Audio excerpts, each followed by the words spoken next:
आडवाणी क्यों चाहते हैं मनमोहन से बहस? क्या आडवाणी खुद को सबसे बेहतर मानते हैं? क्या आडवाणी मनमोहन को अपने से कमजोर समझते हैं? या फिर आडवाणी देश में नई व्यवस्था की शुरुआत चाहते हैं? जैसे अमेरिका में राष्ट्रपति पद के उम्मीदवार करते हैं आमने सामने की बहस, ठीक वैसी ही बहस चाहते हैं लाल कृष्ण आडवाणी। बहुत दिनों बाद इस बार लोकसभा चुनाव में पीएम पद के लिए दो दावेदार खुलकर आमने सामने हैं। एनडीए ने आडवाणी को अपना उम्मीदवार घोषित कर रखा है, तो यूपीए के उम्मीदवार हैं मनमोहन सिंह। आडवाणी चाहते हैं कि दोनों के बीच खुली बहस हो और फिर देश की जनता ही ये तय करे कि दोनों में बेहतर कौन है। गुरुवार को आडवाणी अरुणाचल प्रदेश के सिप्पा में एक सभा को संबोधित कर रहे थे।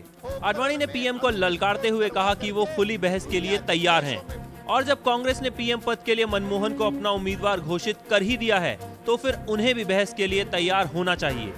हालांकि बहस को लेकर आडवाणी बहुत जोश में हैं, लेकिन कांग्रेस इससे इत्तेफाक नहीं रखती। Where the elections are held for the Lok Sabha and ultimately the party elects its leader and then Prime Minister is made. I think the basics are wrong with Mr. L.K. Advani. He has to correct it. Elections are won and lost in television war, but that doesn't happen in India. Elections are won or lost in the villages, in the rural area, among the bastis and among the other things. This is what is done. And Mr. Advani is completely wrong. इधर आडवाणी के बयान पर left ने भी googly फेंक दी है। साफ साफ कहा है कि देश में अमेरिका की तरह 2 पार्टी सिस्टम नहीं है, लिहाजा देश में बाकी प्रमुख दलों को नजरअंदाज नहीं किया जा सकता। ऐसे में सिर्फ 2 नेताओं के बीच बहस की कल्पना भी नहीं की जा सकती।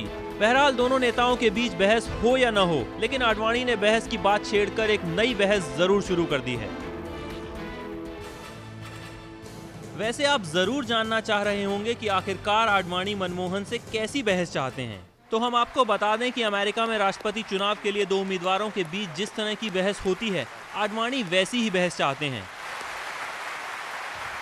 अमेरिका में चूंकि 2 दलीय व्यवस्था है, इसलिए वहां रिपब्लिकन और डेमोक्रेट उम्मीदवारों के बीच चुनाव से पहले टेलीविजन पर सीधी बहस होती है। चुनाव से पहले कुल 3 बार यहां दोनों नेता एक दूसरे के आमने सामने होते हैं। यहां दोनों नेताओं के बीच हर बहस का मुद्दा पहले से तय होता है, जिस पर दोनों नेता अपनी अपनी राय रखते हैं। आडवाणी भी हिंदुस्तान की राजनीति में कुछ इसी तरह की शुरुआत चाहते हैं, लेकिन सबसे बड़ा सवाल यह है कि आडवाणी ऐसी बहस क्यों चाहते हैं। दिल्ली से आशीष कुमार सिंह के साथ स्टार न्यूज रिपोर्ट।